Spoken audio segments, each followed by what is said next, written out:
people instead of, say, just a single author dissertation. And I've been plugging away ever since. I've done books on Emerson, Thoreau, Margaret Fuller, Transcendentalism, Whitman, mainly bibliographical and editorial work. That's amazing. Yeah, that you would have this kind of broad, because this is like just a few of the people that are all involved in this. Yeah, may I say? Yeah. This isn't just my notes, but, all of these people were milling around. Yeah, and I believe that the linchpin for this, that Saxton got down there and he knew the guy to bring down was Higginson. Yeah. Had you heard of Higginson before Oh, yeah. this? Higginson, I think, made the history of this more accessible than anyone else through his publications and writings after the war. He lived until, I think, 1908? So he was really at the cusp of the second generation of transcendentalists. When he was in his teens, I believe, he submitted an article to the Dial that was turned down. So he knew all these people. As you said in your email, he had rescued Ellery Channing's wife when Ellery was on one of his walkabouts. It's okay. He was a really major figure at the time. Unfortunately, someone is writing a biography of him right now. So if you go further in your work, I'll give you her name, because she's gone through all the letters and journals. Oh gosh, I'd love that. Is she local? Where is she? No, she's at Penn State Altoona. Interesting. Transcendentalism is a very hard thing to understand. What's kind of your beginner's explanation of transcendentalism? To begin with, there's no one definition that includes everyone in the movement. One of the participants in the movement, the Unitarian minister James Freeman Clark, once said, "We're called the Club of the Like-Minded because none of us think alike." So there's a problem with people approaching transcendentalism that I always call hermeneutical paralysis. You want to understand it, and because you can't understand it, you freeze. It is a Broadway-based movement of primarily Unitarian clergy who were opposed to what was then the status quo in literature, religion, and philosophy, and they provided alternatives to it. Not all of them agreed on anything. Some of them left the Unitarian Church. Some of them stayed in the Unitarian Church. In fact, two of them became the presidents of the American Unitarian Association later in their lives. So it's not simple. It's not like naturalism or realism where you can come up with a nice couple sentences and get away with a definition. Transcendentalism is much more encompassing. And for a movement that places the emphasis on the individual, it makes sense that they not have a prescriptive type of definition. That's really good. It makes me feel better because as I'm trying to pull this down and look at some of the things that for example, Higginson, you would think of the transcendental movement as something very nonviolent that would be influenced by Emerson, nature, and yet Higginson is one of the Secret Six of John Brown. So there's this knowledge that you need to be inclusive and you need to do that, but he was pretty clear that he felt that the only way that they could win the war was. Well, by around 1850, the sense of cohesiveness that the Transcendentalists had was pretty much blown apart. So to try to apply that definition to a group after about 1850 is fraught with difficulties. The best you can do, I think, is to talk about, and I think you allude to this in your emails, to talk about the influence the group had rather than them as a unifying force. John Brown sort of was the demarcation point for most of them, where you have Henry Thoreau talking about him as the martyr, and even Emerson, who was nonviolent, beginning to move more in the direction of action. But Higginson was always an ardent abolitionist. He was a disunionist from the beginning.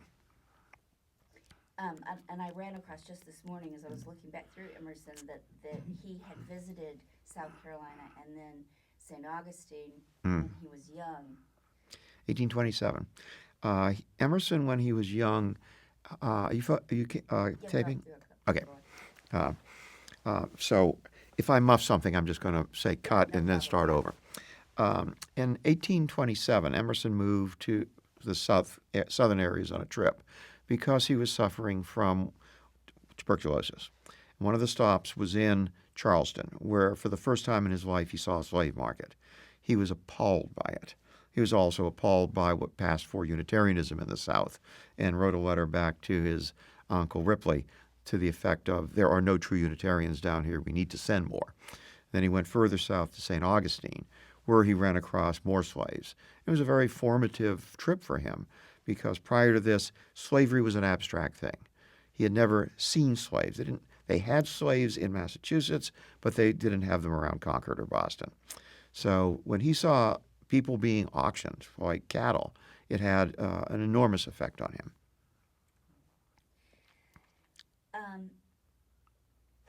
As far as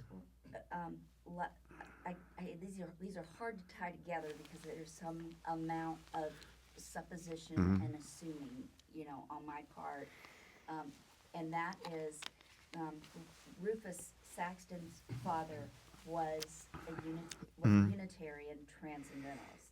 I guess he was a Unitarian minister who was sympathetic to the Transcendentalist movement. There was no such thing as a Unitarian Transcendentalist. There were Transcendentalists who were also Unitarians, but Transcendentalism was not a sub-branch of Unitarianism. Okay.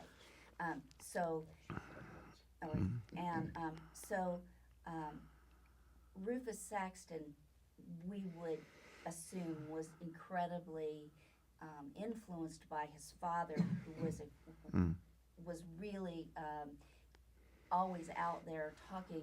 In fact, was part of the Lyceum movement, where he was talking about not only abolitionism, but also feminism.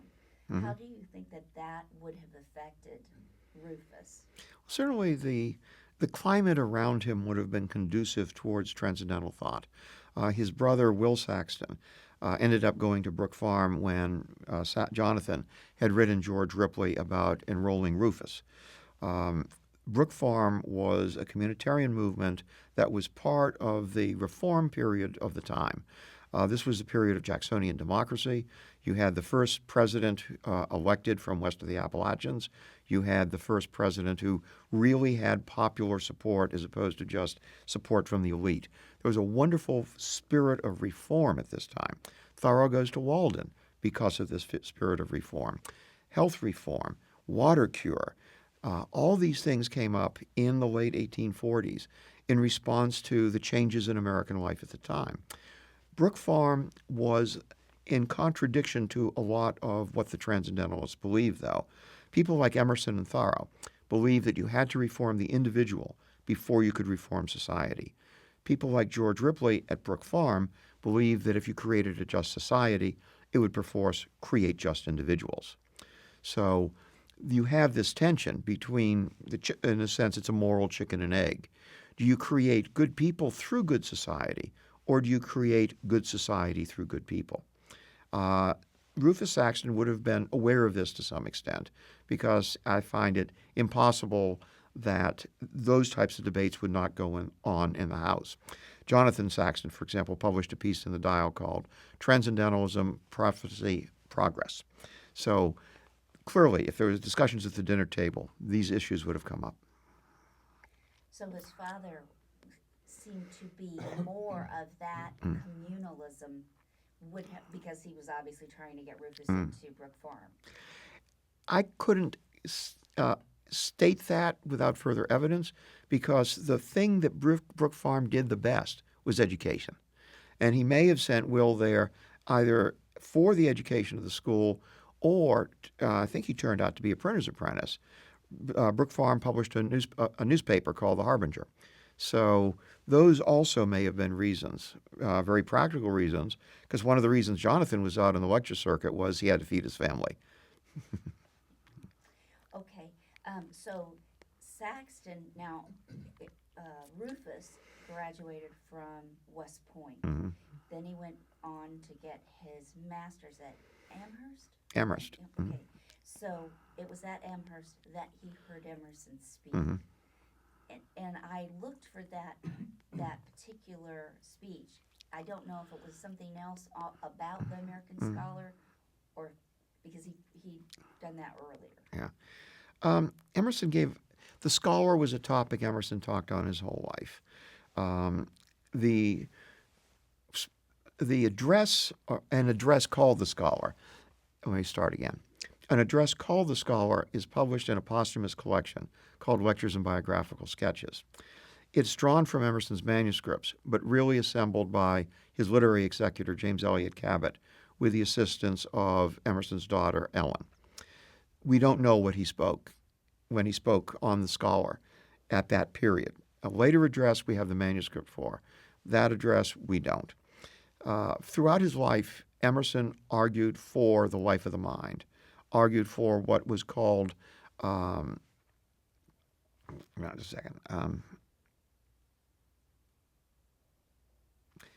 Emerson always argued for the life of the mind and what was called self-culture, the idea of cultivating the self to be a better citizen.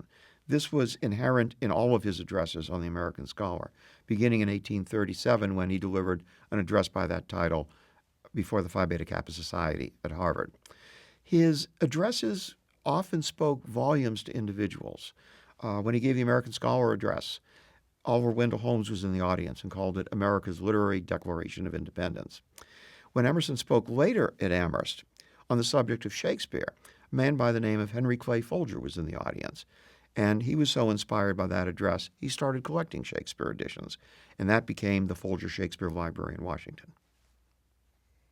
Just amazing what that. So we know that Rufus Saxton was very moved by that, obviously, because he said it. He told people he was, but he ended up coming out as an outspoken, at least to people around him, on feminism and as an abolitionist. So, can you speak to what that? Maybe I'll back up here. So when Saxton replaced Pierce, Edward Pierce went down first with the Department of the Treasury to get this together to pay the. They were contraband at that point, to pay them to pick the cotton and then sell it. Then it switched the first, February of 1862, to the Department of War. That was Edwin Stanton. So somewhere in there, first David Hunter was sent. He sort of blew it. Yes. And then Saxton was there. Now it's one of my, one of the trails I'm going to follow is, how did that happen? And I said to you, I woke up thinking, what if they'd sent William Tecumseh Sherman? Right.